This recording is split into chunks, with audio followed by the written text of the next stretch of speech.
ऐसी भी सूरत हाल जिस तरह वर्कर वैलफेयर बोर्ड की सूरत हाल बड़ी गंभीर है, इस तरह ही पैसे की सूरत हाल भी बहुत ज़्यादा गंभीर है। साढ़े मैं अपने कसूर की मिसाल देवां तो 3 साल हो गए ने उत्थे अस्पताल बनाए नूं, अज तक उत्थे कोई चीज़, कोई अल्लाह वाली चीज़ नहीं। वही 3-3 गोलियां 200 रुपया 300 रुपया वर्कर ला के जाता है तो दवाइयां की बहुत नाजुक सूरत हाल। ये जिम्मेदार पैसे दे कमिश्नर है और पैसे दे जेडे अस्पताल बन गया जी, अस्पताल 50 किलोमीटर के अंदर, बाकी होर किते कोई डिस्पेंसरी नहीं है। राजा जंग सिकंदरपुरे तक कोई डिस्पेंसरी, 50 किलोमीटर के एरिए तक कोई डिस्पेंसरी नहीं गई। एक अस्पताल है, वो भी सूरत हाल है कि 3-3 गोलियां सिर्फ देंगे हैं। ये जिम्मेदार कमिश्नर सोशल सिक्योरिटी तो उत्थे बैठे हुए जोड़े अफीसरान ने हमेशा तो ये अलमिया रहा है कि सोशल सिक्योरिटी के जो अगस्त आता है 2 महीने ये दवाइयां की परचेज दे जान बुझ के लेट करते हैं कि ये पैसा जोड़ा सारे का सारा साढ़े को महफूज रह जाए तो असी दवाइयां लेट खरीद करिए। ये 2-2 3-3 महीने दवाइयां जान बुझ के लेट करते हैं।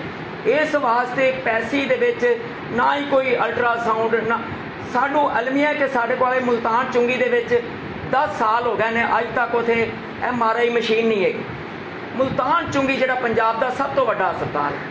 बाकी अस्पतालों की की सूरत हाल है, बाकी अस्पतालों भी यही हाल है जिमें साढ़े कसूर का इवें ही झंग ये वो सारा कुछ, कोई चीज़ नहीं मिलती पई। मामूली तकलीफ वास्ते भी लाहौर भेज दो, लाहौर भेज दो, मालक को वर्कर को छुट्टी नहीं मिलती। इस वास्ते दूसरे नंबर पर पैसे दे पैसा बचाने की खातर अज पंजाब गवर्नमेंट ने पैसे दे कोलों 16% के हिसाब नाल टैक्स 20, 21, 22, 23 4 सालों का 16% के हिसाब नाल टैक्स कट लिया पंजाब गवर्नमेंट, जबकि गवर्नमेंट अपने सरकारी इदारे को 5% के हिसाब नाल टैक्स काट रहे हैं। पंजाब गवर्नमेंट ने सोशल सिक्योरिटी को 16% के हिसाब नाल तकरीबन को 50-60 करोड़ रुपया बनेगा, उधर इन्हें दे दिता है ना। अज तक पैसे ने अपना को मैडिकल कॉलेज बनाया। साड़ी गुजारिश है कि जिथे नहीं है कम से कम 10 किलोमीटर के अंदर जो इन्हों का रूल है वो अंदर 10 किलोमीटर के एरिए के अंदर एक डिस्पेंसरी हो, 20 किलोमीटर के अंदर एक मैडिकल सेंटर हो और जिलों के हस्पताल हो और एक्टिव हस्पताल हो जिथे सारिया सहूलत देन। और दूसरा जो बाबे होनी उन्हें शायद साहब गल कर रहा है, जो सब तो बड़ा साडा अलमिया 18 साल का जो कंट्रीब्यूशन, 18 साल का शेड्यूल जो कैंसर का मरीज 18 महीनों का कैंसर का मरीज 12 महीने वह कंट्रीब्यूशन चला गया तो उन्होंने कहते पे जे बाकी का खर्चा तू देगा।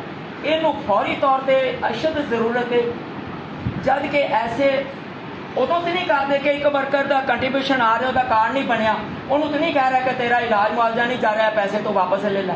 जो ये नहीं करते तो फिर इनू किमें कह सकते हैं कि तेरा 12 महीने या 10 महीने या 8 महीने तेरा कंट्रीब्यूशन आया, तेरा असी इलाज नहीं करना, या अद्धा खर्चा तू भरेगा अद्धा खर्चा पैसे देगा। ये गलत है, ये काला कानून है, इनू खत्म होना चाहिए।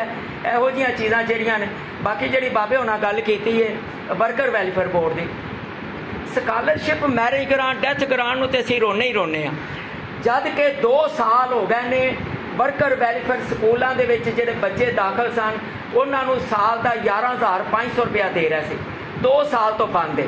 साड़ी गुजारिश है कि उन्होंने जोड़ा 23,000 रुपया बनता है बकाया उन्होंने 2 सालों का, वो भी फौरी अदा किया जाए। ये सी यूनीफॉर्म, शूज, स्टेशनरी, किताबां, कापियां की मद 11,010 तक इन्हों पैसे देंदे रहे हैं। इन्हों यूनीफॉर्म सारा कुछ देंदे सन। 10 तो बाद 2010 तो बाद इन्होंने चैक देने शुरू कर दिते। 2020 के इन्होंने चैक भी बंद कर दिते। साड़ी गुजारिश है कि जोड़े बच्चे दाखिल ने जोड़े पिछले 2 सालों के 23,000 रुपया एक वर्कर के बच्चों का खा गए ने वर्कर वैलफेयर बोर्ड, इन्हों जारी किया जाए। अगे तो यह मैकेनिज्म जोड़ा सही किया जाए, इन्हों या चैक दिते जान या सारिया चीज़ां दी जान। ये मेरी गुजारिश है। बहुत मेहरबानी।